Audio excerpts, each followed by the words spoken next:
let's get into the big topic of open source, something that we actually say at Red Hat. This is so awesome. We are an open culture that believes in the importance of What is that process that a developer, or let's say, as the Kubernetes ecosystem really boomed?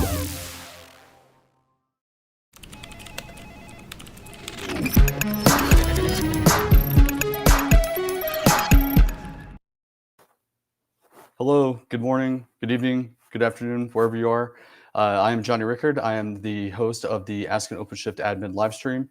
If you are joining now, then you understand like we're actually starting a little bit later than we normally do. So we're actually starting solely in Minneapolis at a Red Hat user group. And so the times have kind of changed a little bit. So that's why we're a little bit all over the place today. So we really wanted to try something new. We wanted to try this experience having us be a part of the audience, where the audience can ask us questions along with the crowd from from our viewers, and we want to see how that type of office hour inception type thing works out.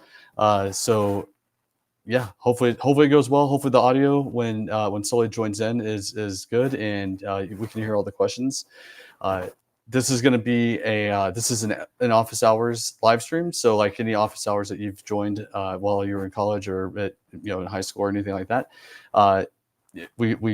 your professor would hold an office hour so you can come in and ask questions and hopefully get answers. Well, that's what Sully and I are here for. We're here to take your questions, hopefully get them answered. We don't know everything, but we will try and we'll try and make contact with the people that do know the answer, because there's a ton of smart people at Red Hat, and we at least know the buttons to push. So yeah, if you have a question, feel free to ask. It doesn't necessarily have to be on a topic, but like if it's about OpenShift or Kubernetes or Red Hat or RHEL or just Linux in general or just nerd stuff, feel free to ask it. So to get started, we're going to go through a couple of the top of mind topics. And again, Sully could jump in at any time and let me know that he's ready. And when he does that, then we're just going to kick right over to the Ask an OpenShift, I'm sorry. We're going to kick right over to the Ask Us Anything live stream. So KubeCon North America is in Salt Lake City. It's going to be 12 to 15 November. Go ahead and sign up. Like the hotels and everything are listed on the website. It looks like it's going to be a pretty big and amazing event again. And one of the co-located events is going to be OpenShift Commons. And if you want, you should sign up and go check out OpenShift Commons. OpenShift Commons is the community of OpenShift, right? So it's where all of our brothers and sisters in OpenShift are out in the wild, and it's where they ask questions, and it's where you can learn about the direction that OpenShift is going, and just be part of that greater open source community. So this link that I just attached here is going to be the sign up for the OpenShift Commons event at KubeCon. So hopefully you can make it while you go, or when you go. The next one is there's an issue with the RHEL 9 version of I don't want to say there's an issue with the RHEL 9 version, because there's not an issue with RHEL 9 per se, but if you're used to downloading the OC client from the client's download inside your cluster, inside the console, and you're using RHEL 8, then you might run into a problem where the glibc version doesn't match. And that's because in RHEL 9, for it to be FIPS compliant, some of those libraries are part of the binary now. And so it causes an issue. So you'll have to go out. The workaround right now is to go out and download the RHEL 8 specific or the RHEL 9 specific OC binary, so that way you don't run into these glibc errors. And there's a support article, and it is pasted right now. And hello, Malik. Hopefully I said that right. Welcome to the live stream, and super chunky space monkey. I love it. That's a cool. I love the handle. Welcome to the live stream. Glad you're here. And I'm glad you're in person in Minneapolis. Hopefully you're giving Sully a hard time. But yeah, so with this OC binary thing, what'll happen is you'll be able to download it. Even if you go to mirror.openshift.com, if you download just like the Linux binary and you try and run the latest on top of RHEL 8, you'll run into this glibc error. And the issue is that you just need to download this specific version for your operating system, and then you'll be good to go. There's a workaround, or that is the workaround. There's a bigger fix that's in play, and we're waiting for it to drop. And as soon as it drops, I'll let you know.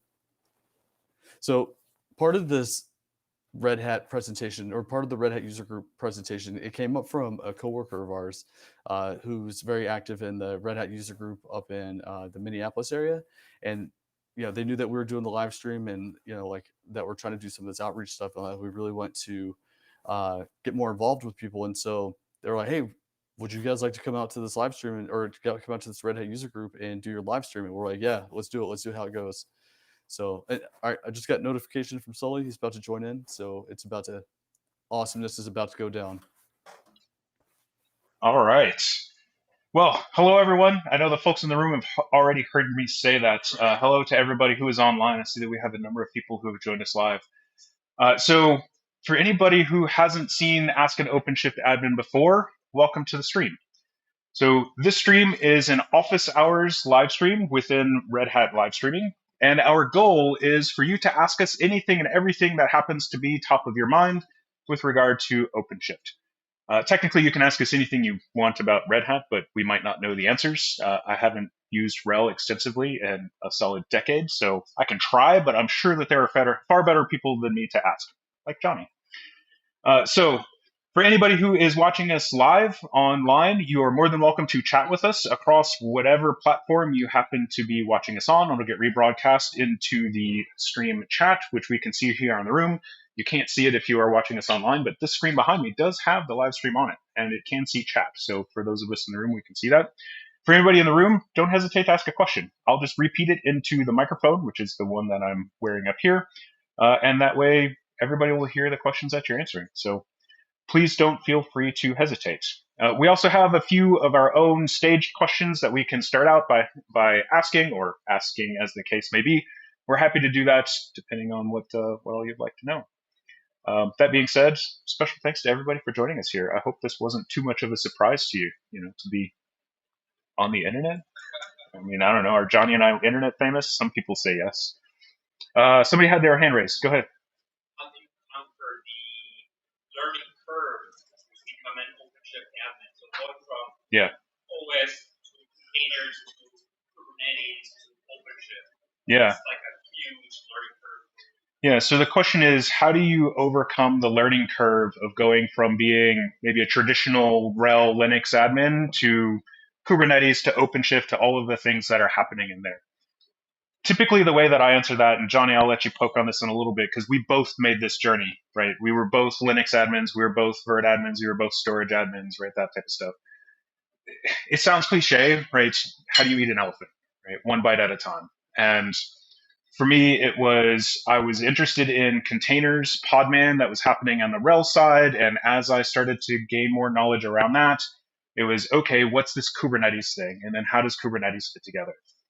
And Kubernetes is just pods, right? Or containers, just like Podman or Docker, that's just scheduled across a cluster. And then you start introducing more things. That being said, the cheat sheet is things like Red Hat Learning, right? Going and doing, I always recommend everybody start with DO080. It's completely free. Anybody can go and register for it. It's an online course. It's self-paced. I think it's 2 or 4 hours in length. You can go and register for it. DO180 is a great one. It takes it to the next step as far as containerized applications, stuff like that. So how do I deploy applications, manage applications inside of the clusters? And then last but not least is DO280, which is more on the administrator side. So that's learning course-wise, that type of stuff. That's usually the route that I would suggest taking. But me, I'm a hands-on learner. I love to be hands-on, breaking things. One of the great things about OpenShift is I can Google most things, or DuckDuckGo as the case may be, or whatever your preferred search engine. Turns out DuckDuckGo is backed by Bing. I didn't know that until recently. I think it's just rebranded Bing searches. Anyways, you can search most errors and they'll pop up. And you can always open a support case as well. Jonny, anything to add? No, I think you pretty much hit the nail on the head. Like when I was transitioning from being a RHEL admin over to a Kubernetes admin, I think the big thing for me was just like when I was learning Linux, I bought a book, like a Michael Jang book, and I just sat there and I went through the chapters, and like slowly I'm hands-on. So as long as I could bang it out and kind of see like, okay, look, I read what he says, I did the thing, here's the output.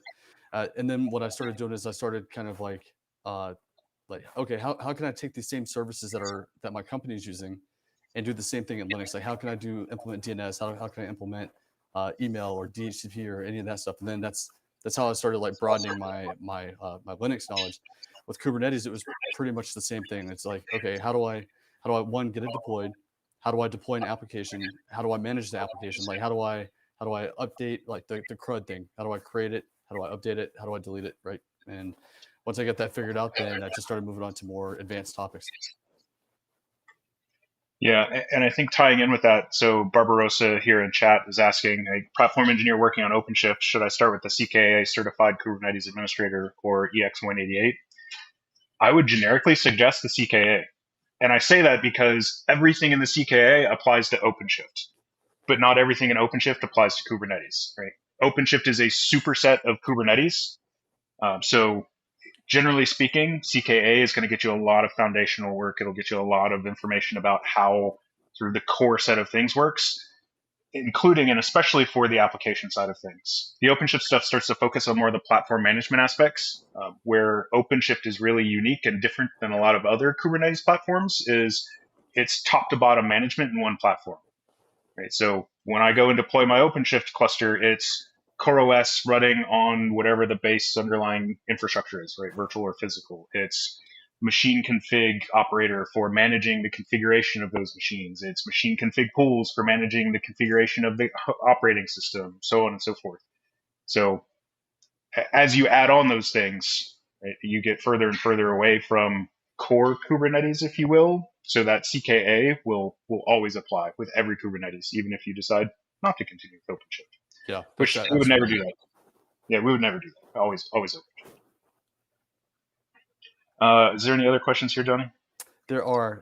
One of them is, so the latest one is it possible to run OKD on a bunch of Raspberry Pis, like 5 or 6 of them, Raspberry Pi 5s? Documentation on OKD installation is painfully sparse, and most guides are 3 to 4 years old. I don't think so, because I don't think the Raspberry Pi runs ARM64, does it?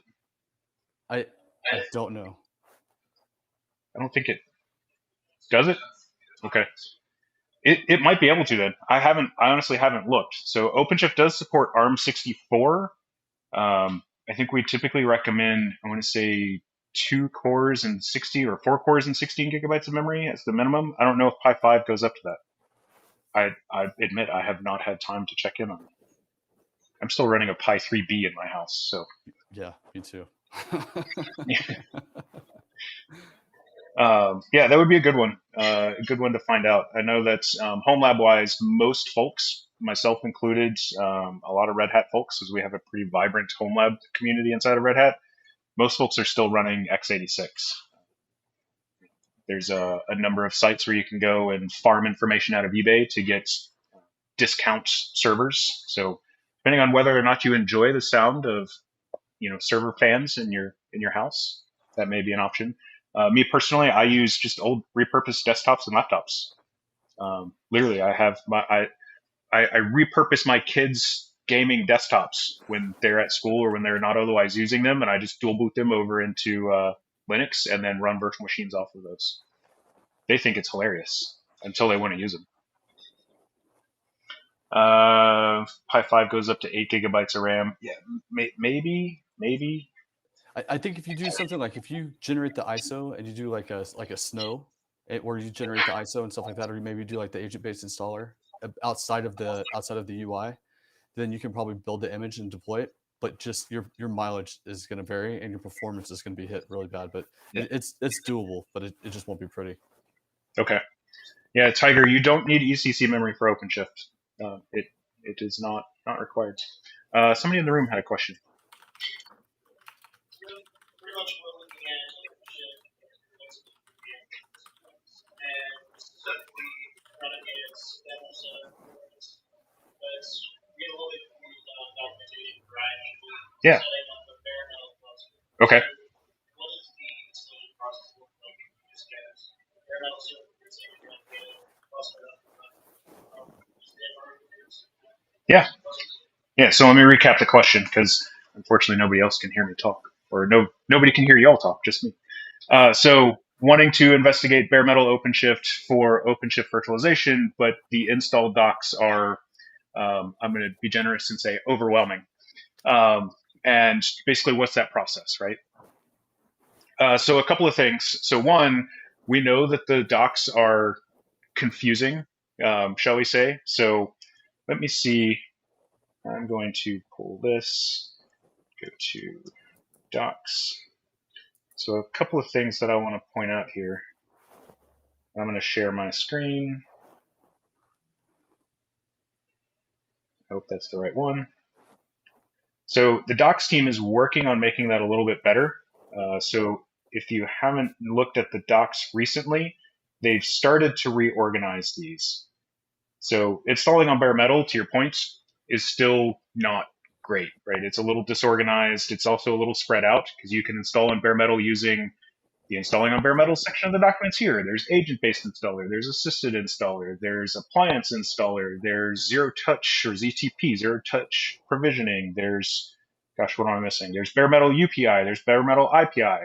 Say bare metal UPI, it's really just a non-integrated install. When we come down here to some of these sections, so they started with vSphere. You see it's organized a little bit differently in what I think is better in this regard. I'll also take this opportunity to point out that we should all start mentally switching over to, and you see I still do it by default, docs.openshift.com. So all of the documentation is moving over to docs.redhat.com. So just mentally start making those adjustments. Somebody, I think it was Greg, was talking about how DNF is the new Yum. I knew I had graduated to RHEL 8 when I stopped in my head going, not Yum, DNF. Now it's whenever I go back to a RHEL 7 system or a CentOS 7 system, I have to remember Yum, not DNF, right? So docs.openshift versus docs.redhat is going to be the same. Anyways, to more directly answer your question, so there's a couple of things to be aware of. So one is choosing whether or not you want the cloud provider integration. So what that means is when I go to the platform integrations, I have the bare metal integration.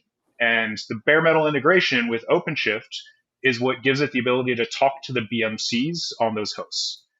So can OpenShift reach out and talk to that host and do things like power on, power off, that type of stuff? So if the answer to that is yes, then the next question is, do I want it to do automated provisioning of cluster nodes from the very beginning or only after initial deployment? So if I have, say, 3 servers and I say, I just want this thing to install itself, you do an IPI, an installer provisioned infrastructure deployment. This means that you have to set up things like Pixie, or there's also another method that the name is escaping me. Jonny, please chime in if you remember. So you can do like a Pixie boot where it will Pixie boot those hosts. It will push out CoreOS to them. It will load them. It will join them to the cluster. Alternatively, you can manually install CoreOS to those nodes and install the cluster and get everything stood up. And then day 2, you would go in and add additional bare metal nodes. Confusingly, and I've already talked to the docs team about this, it's under the installing on bare metal section, but we have this scaling a user provisioned installation with the bare metal operator. What this does is it's after the initial deployment, you go in and you do that exact same set of things, right? I create a new, let me get down here to the thing. I create a new bare metal host definition that says, here is my host, here is the BMC address, here's the credentials to connect into it. And now I can go in and say, OpenShift, there's a new bare metal host out there. Please push OpenShift, CoreOS onto it and join it to this cluster. So the difference there is it standing up from the very beginning, instantiating the cluster automatically, pushing out that configuration, or am I just joining nodes later, doing that with that automatically? The third option is to do everything manually, which is just a non-integrated or platform non-based cluster. So the actual install process can also be confusing. They are working on making this better in the documentation as well. So the main thing that you'll want to look at is this page here, installing a user provision cluster on bare metal. I feel like this page does a little bit better job of walking through all of the install steps. At a high level, you use the installer. I always recommend by default use either agent-based or assisted installer.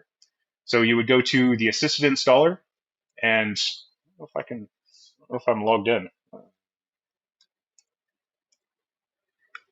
Jonny, while I'm logging in, do you have anything to add? No, you're killing it, man. Like, this is awesome. So if I go to Red Hat OpenShift and I go to cluster list, create cluster. So I want to go to data center and I choose this assisted installer option. So when I do this, right, I give it a name. I select some other things inside of here. So we'll call this test.com. Clearly it's not validating these. So I select a number of other things from inside of here. When I click next, what it's going to do is, when I get there, once I click this add host, it's going to give me an ISO. I download this ISO, I boot my physical nodes to this ISO, and then they will pop into this interface. So in order to use the software as a service assisted installer, you do need to have internet access for those nodes. Once they join here, I can go in on this interface and say, oh, I want this node to be a control plane. I want this one to be a worker node. I want this one to be a control plane, so on and so forth. I can configure other things about it. If I want to set static IPs, all that other stuff. That'll get you set up to the basic cluster set things. By far the easiest way, in my opinion. If you're disconnected or if you cannot get internet access for these, you can still have this experience, but you have to already have a cluster. For better or for worse. Basically, you do it through ACM, Advanced Cluster Manager, using the infrastructure environments feature. But this is by far the easiest way to get up and running with a bare metal cluster, in my opinion. Agent-based installer is similar. Agent-based installer is just YAML-based. So basically, I go in through the YAML and say, here's my nodes, and then I generate the ISO and I boot them, and it installs the cluster instantiates it. I don't have to use the GUI to do it.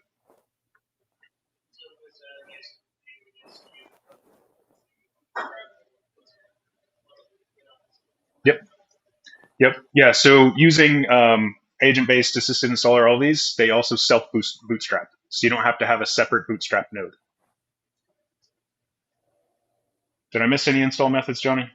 No. And like using the agent-based installer the assisted installer, it is so nice. Like, especially like when if you're just getting started and maybe you're not super technical, or like you don't, I don't know, I feel like it's the lowest barrier to entry when you're trying to get started with all this, because it's like you literally go in, you add some configs, you download the ISO, and then from there it's like deploying any other machine. So it's very nice.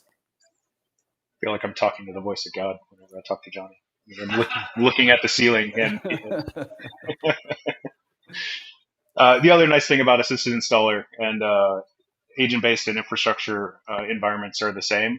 It does a lot of pre-checks in your environment as well. So for example, when you boot that ISO, in this inventory, if you tick that this is a control plane node, in the background, it will actually go and it'll run an FIO test in order to gauge whether or not the underlying storage is fast enough for low enough latency for things like etcd.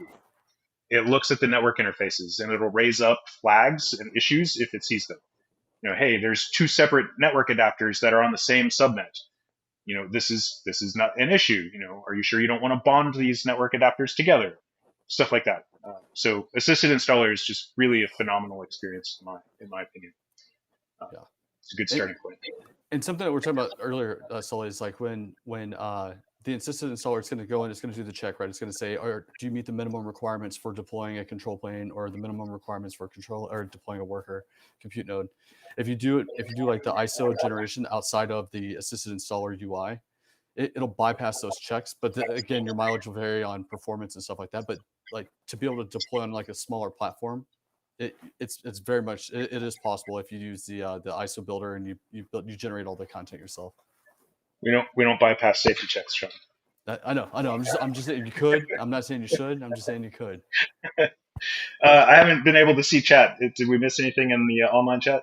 Yeah, we have a couple questions. One from Barbarossa52.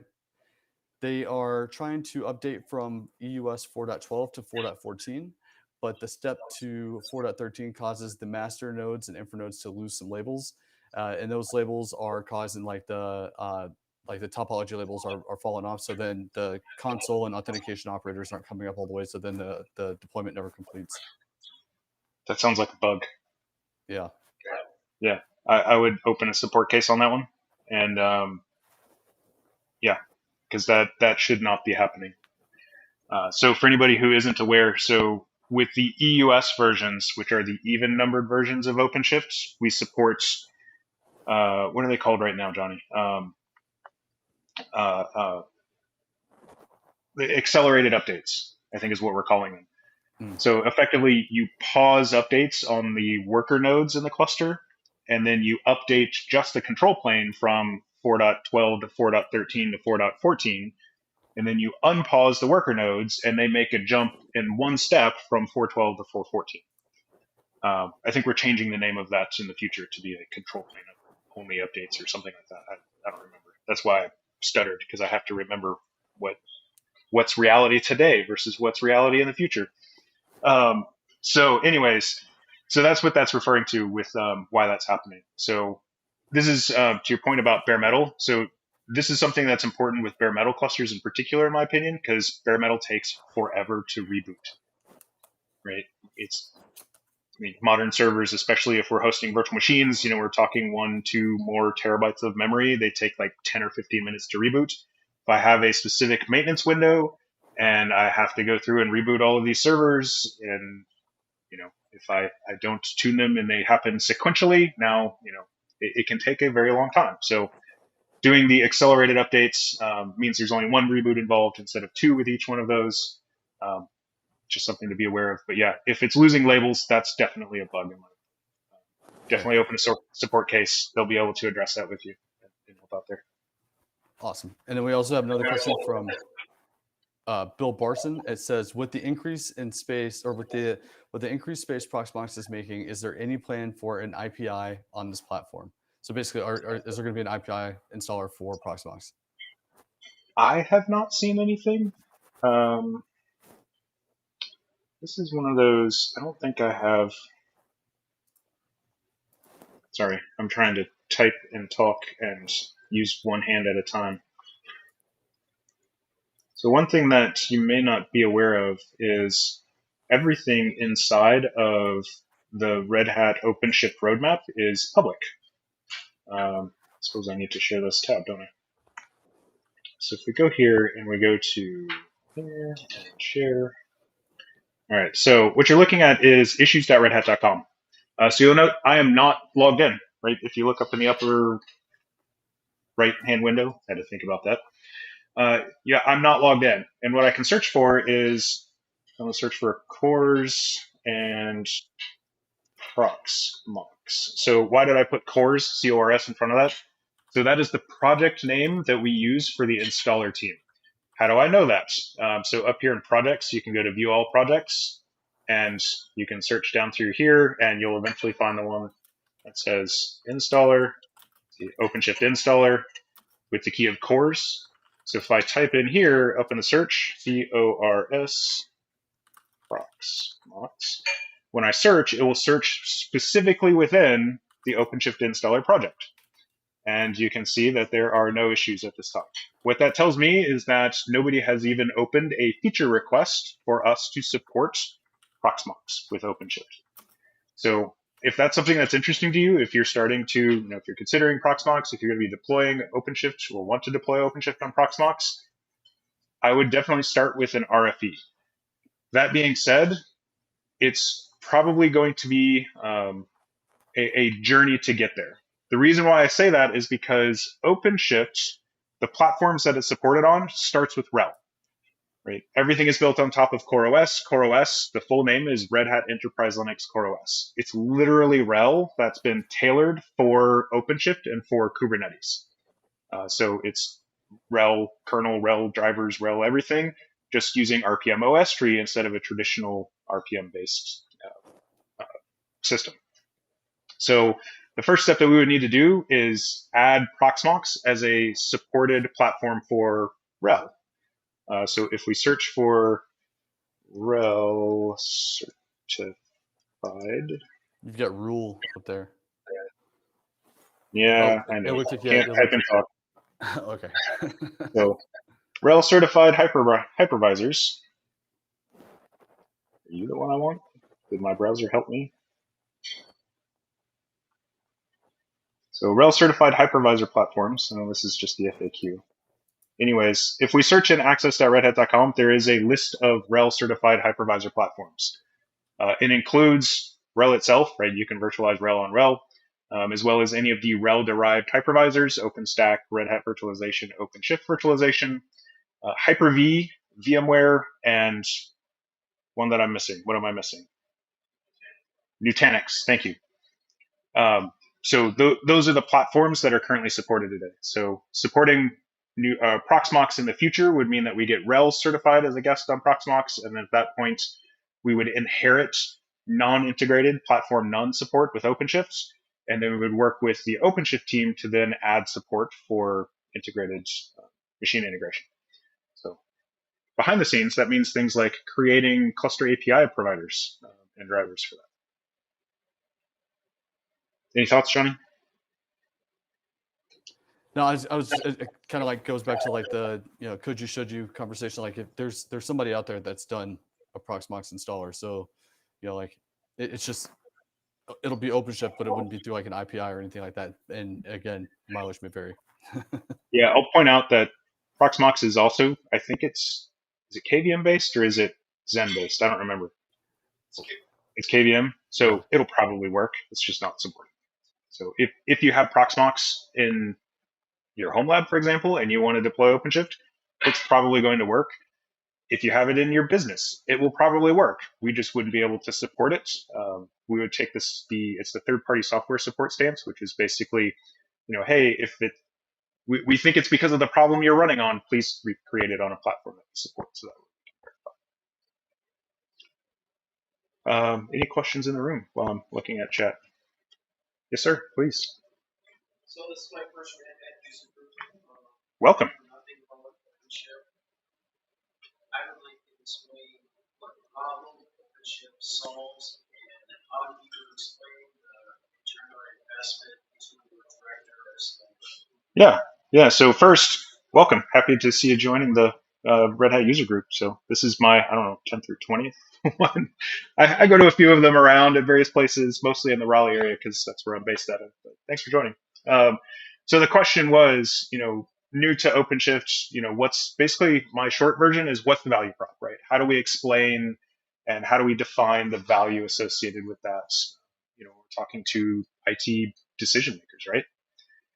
So the way that I typically look at it is it's the same as the standard message that we have with the value of any Red Hat subscription, right? You can, of course, go and you can utilize quite literally all of the same bits, packages, everything else for Red Hat Enterprise Linux, right, upstream with various other things as well. Why do you choose to do it with Red Hat? One, support, right? You can pick up the phone, you can call somebody, right? We're there to help. We're there to provide all of those things inside of that ecosystem, if you will.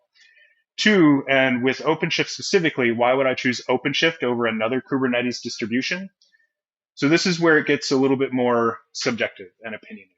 So one, Red Hat does that same thing of, if you think of Red Hat Enterprise Linux as being a collection of a few thousand disparate packages, right, applications that are all brought together to form a cohesive Linux, we do the same thing with Kubernetes and OpenShift.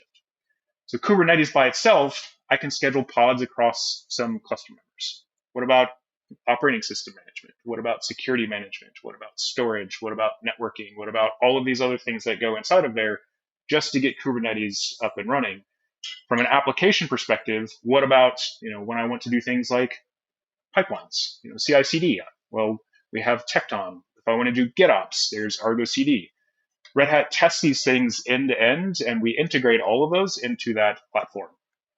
Anthony's team over here, which Jonny is a part of, they're a great example of doing exactly that end-to-end testing, right? When we say, you know, hey, look at this really cool thing that you can do with OpenShift, and then we create a validated pattern out of that that says, we go through and here's the 40 different pieces that are associated with it, and every time any one of those components changes versions, right?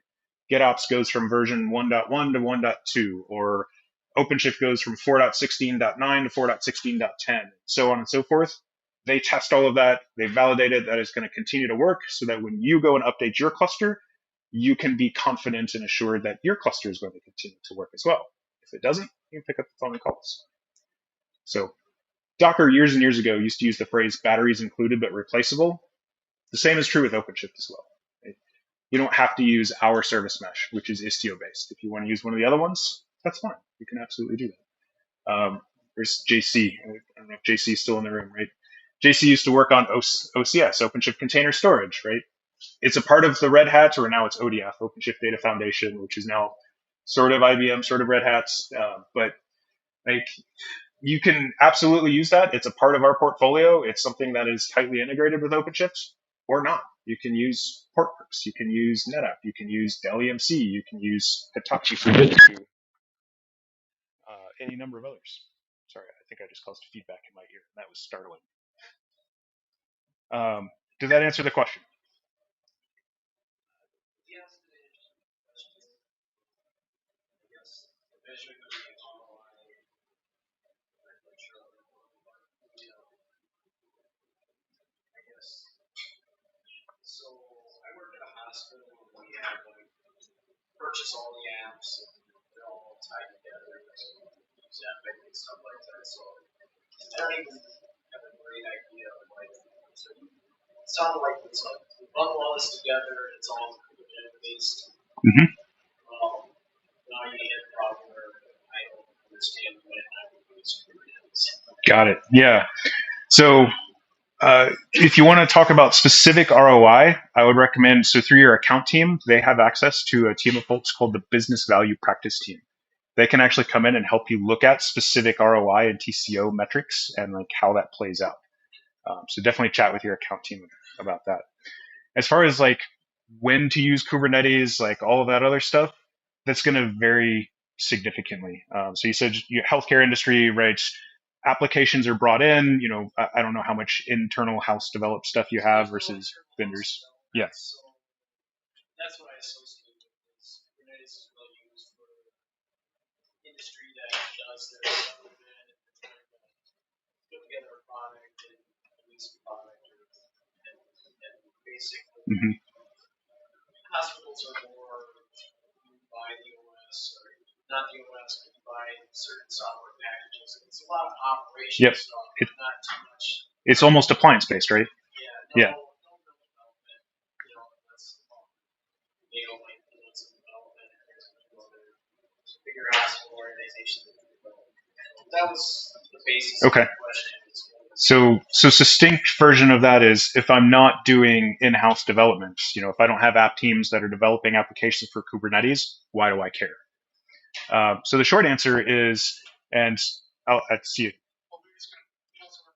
Oh, okay. Especially if you talk about in-house development applications. Mm-hmm. We have a whole bunch of like Tomcat constellations or web-based constellations, and we found that once you can take your application and containerize it, you now have a lot easier deployment paths. And so a lot of our applications that come in-house might get put into a container, so they'll come as a vendor tools, container, spin up. Yeah. So I'm not talking to the microphone. I'm talking to you, Jonny, and basically repeating what he's saying, which is containerized applications make deployment a lot easier. And getting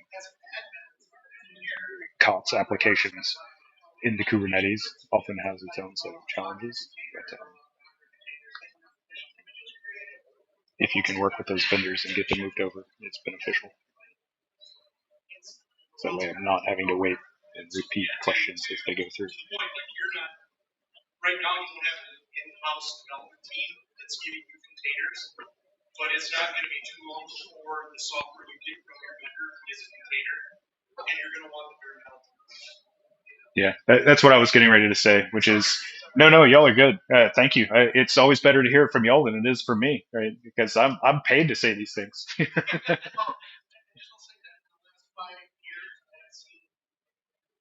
Healthcare related applications like I don't know if you're familiar with Bunker Hill or Clarity Lens, those things.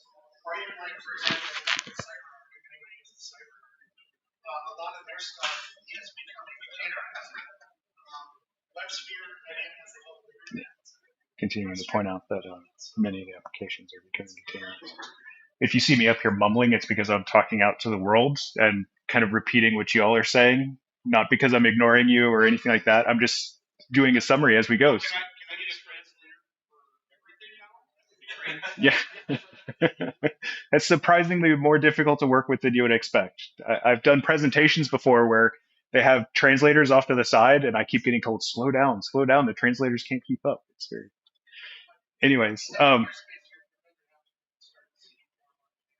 yeah. So the short version of all of that is effectively whether or not you're doing in-house development today that's using Kubernetes, more and more vendors are starting to evolve towards Kubernetes. There's several analyst reports that have come out recently that are talking about that. They're updates to ones that were put out back 3 and 4 years ago, talking about percentage of applications that are being shipped natively as Kubernetes coming from vendors. You're in healthcare industry. I actually just had an EBC with one of your vendors the other day where they're looking at moving a lot of their stuff over into Kubernetes inside of the hospitals and having one cluster in the hospital that all of the edge devices talk to and roll things up and out to and stuff like that. I think the question becomes, and this is one of those, like, this isn't a question for any one industry, are we going to start seeing Kubernetes become an appliance? We already see it in some places, right? A lot of times, even Red Hat, we did this in Red Hat Virtualization 4.4, 4.3 and 4.4. We actually shipped OpenShift 3.11 as an appliance inside of Red Hat Virtualization to act as the metrics and monitoring service. So every Red Hat Virtualization 4.3, 4.4 customer was also an OpenShift customer. They just didn't know it for the most part. So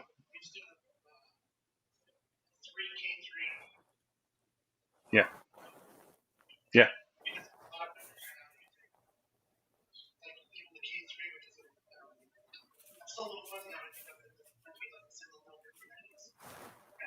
Yeah.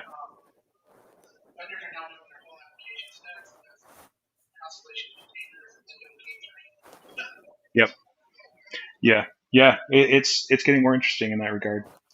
So I know our time slot here is for another, I'm going to say 7 minutes.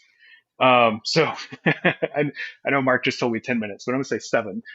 So I see your question here in the room. Do you mind if I think we have 1 or 2 questions in the chat. Okay. Jonny. Yeah. So one of the suggestions was that we do a installation stream on basic generic commodity hardware, right? Like a multi-node bare metal deployment. And I told him, like, yep, absolutely. We've been talking about it for a long time. Like this. I was going to say, you and I have been talking about an install marathon for at least a year, if not 2 at this point. Yes. And then another question was, does OpenShift support the new Intel processors with the big little architectures, i.e. does it play well with performance and efficiency cores? I want to say yes. How well it understands them, I don't know. So I don't know the answer to this. Let me think of how to say this. I don't know the answer, but because it's literally the RHEL kernel and the RHEL kernel scheduler, CFS, so long as RHEL understands it, OpenShift will also be able to take advantage of that. Yeah. What I don't know is, can I use CPU Manager or something like that in OpenShift to identify the performance versus efficiency cores and say, create different categories of those. And I only want my application to be deployed and using performance cores, not efficiency cores. I don't know the answer to that, but we can certainly find out. I feel like the KubeBurner team would probably have some information on that. Like I feel like we talked about this with them before a long time ago, but I can't remember off the top of my head. Yeah. Who was the PM that we had on that we talked about node tuning with? Don't give me lines. It's been so many. he's French, and I cannot remember his name. Anyways, that's who we're gonna. I'll reach out to him, and we'll get an answer to that. We'll follow up next week. Yep. Awesome. All right, and then the last one is from Bill Barson. They asked if we could explain how to get the developer's license, so that way they can get a subscription to OpenShift. Oh yeah. So OpenShift is included with the Red Hat developer entitlement. So anybody can go to developers.redhat.com. You can register for an account, and for 365 days, you have access to up to 16 nodes of OpenShift. On the 366th day, you just have to go in and refresh your developer account, and you can continue to access those things. So one thing to note, when you do that, you'll have access. You saw me browse to console.redhat.com before and go through all that. It'll give you a pull secret, all those other things. You can't actually go in and title those clusters. So inside of my cluster here, I'm going to share my screen again so that way the world can see it. So I have an OpenShift cluster here, right? And if I go to the home overview, you'll see down here, it says, service level agreement, self-support 60-day trial with 59 days remaining. If you're using a developer entitlement, you essentially can't entitle it. Right? There's nothing for it to entitle to. That will expire. It changes nothing. You don't lose access to any packages. You can go into Operator Hub here. You can deploy all the things, right? It doesn't change all of that. It's still a self-supported cluster of up to 16 nodes that you have full ability to use. I'll note that developer entitlements are good for single user, non-production use cases only. If you want multi-user non-production, there's a set of developer entitlements that you can use for that. So I don't know if there's any Red Hat account people in the room. They can help you understand all of those things and how to get access to it. But yeah, it's literally developers.redhat.com. Go and register for an account. And then once a year, go in and it should generate an email to you, but you just go in and click the button that says refresh my developer account and you're good to go. Yep. And that includes not just OpenShift, but RHEL and a bunch of other products inside there as well. Yep. So real quick, Andrew, Bill asked if the developer license also has access to ACM and ACS. It does not. I asked about that recently and was told no. I don't know if any of our ACM or ACS folks are watching. Cough, cough, Michael Foster.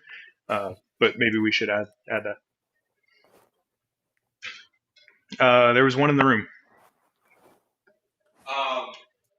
Quick question: does the OpenShift service mesh, is it Istio ambient or just standard Istio?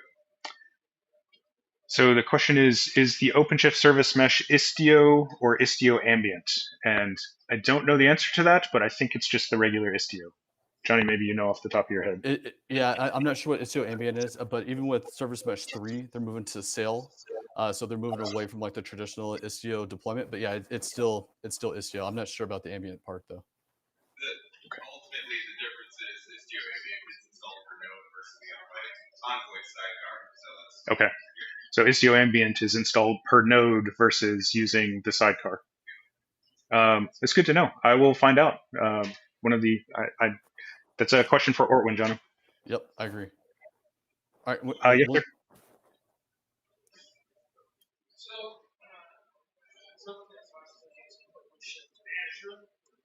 How easy is it to tie the OpenShift Azure instance to on-site?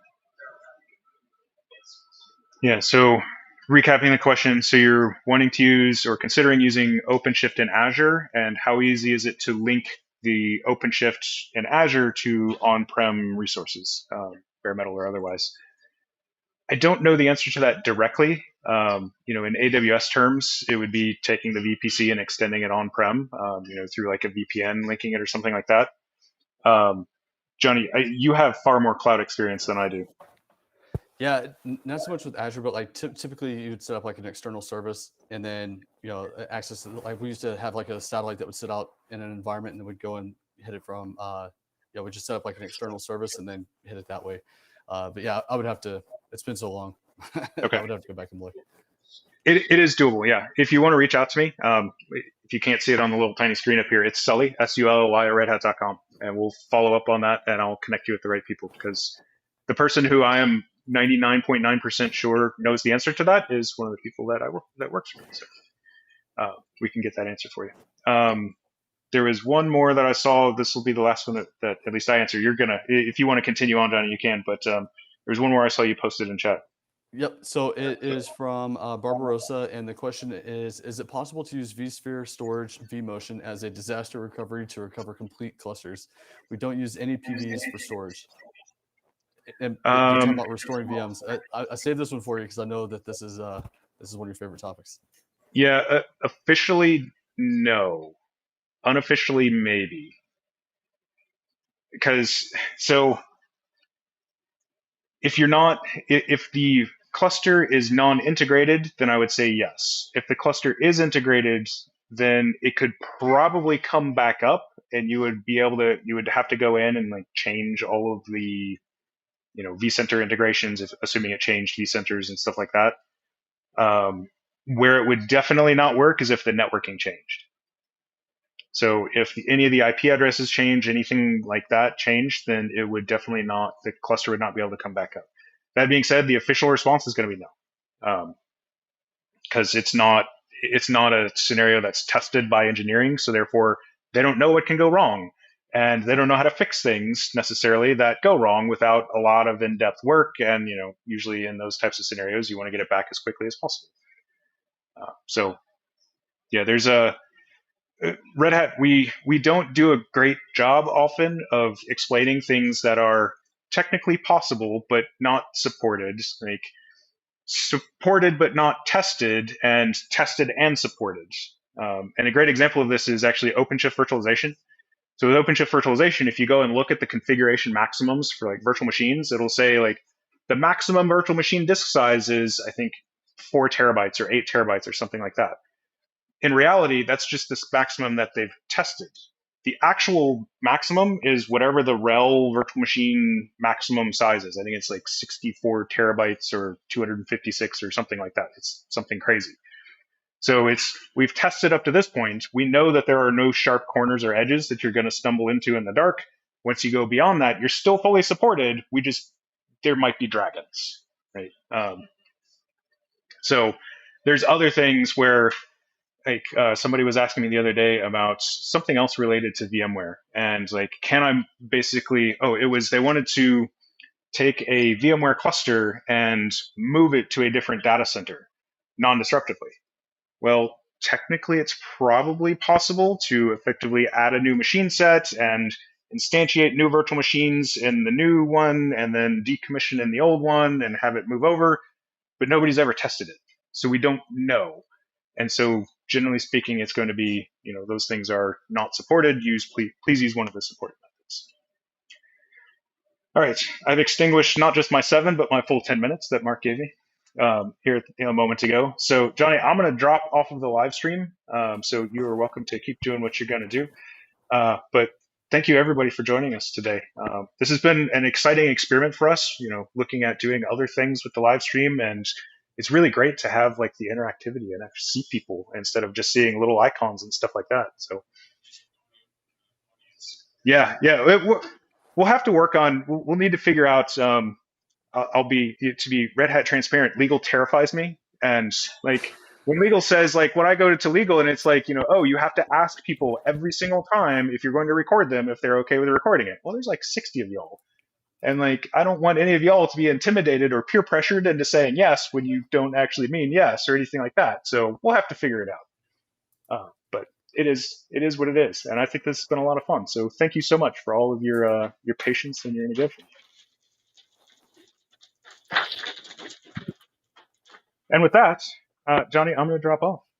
All right, man. Thank you. Thanks, everybody in the room. Appreciate it. Awesome. So Tiger, to answer your question, the question is OpenShift good for home lab without a UPS? Does recovery from a power outage require a bootstrap machine? And the answer is no. OpenShift is fine without a UPS.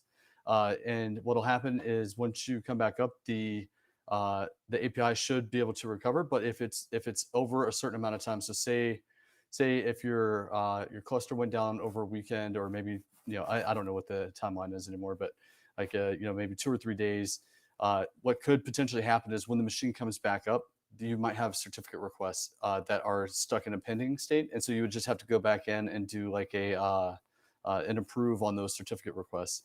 And then once you approve them, then the operators can start to reconcile, and then they'll come back up. It'll take a little bit of time for the cluster to catch up, but then once all the CSRs are approved, the operators will come back up, and then the cluster will be available again. So yeah, you don't have to have an UPS. An UPS is great, but yeah, it'll run just fine without one.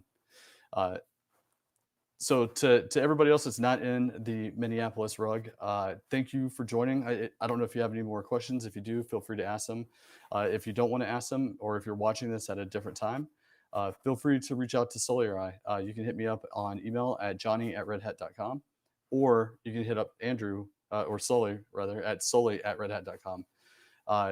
We're hopefully one of us will be at KubeCon. Hopefully one of us will be around at like all the major events coming up. So if you see us, please come up and say hello. We'd love to talk to you. Hopefully we'll have some swag that we can hand out, maybe a sticker, or, maybe it might just be a little fist bump, who knows? But yeah, I think it was a unique and interesting experiment to have half of the stream in a live audience and then the other half on a live stream. So maybe we can do some more interesting things like this, and maybe get the timing and everything worked out, so that way we're not kind of like stopping and starting. So but hey, thanks again for everybody joining. If you have any questions, feel free to get them in, and otherwise we'll see you next week. Oh, sorry, you're dealing with like high energy Johnny here, and I apologize. So over the next couple of weeks, we're going to do a couple of disconnected installation type of live stream. So we're going to go through mirroring the content. There's a few different ways that you can mirror it, especially with the OC Mirror version 2 plugin that just came out. It's tech preview. And so we'll be using that. It's really neat. If you've used OC Mirror version 1, you know that it works really well, but it can be a little clunky sometimes. And the V2 it's very, very nice. And so we'll go through how to use like the mirror to mirror, and then mirror from like a file system, mirror to file system, and then into your registry, and then deploy a virtual machine like a Snow on a VM or something like that. So stay tuned. We've got a lot coming up. There's gonna be a lot of good things coming up with OpenShift and just some of the layered products in general as we're coming up on KubeCon. So yeah, stay tuned, and we're looking forward to talking about it and having people come on and nerd out with us. So yes, again, if you have any questions, reach out to Sully or myself, and we'll be glad to get them answered for you. Until then, y'all have a good one, and I will see you next week.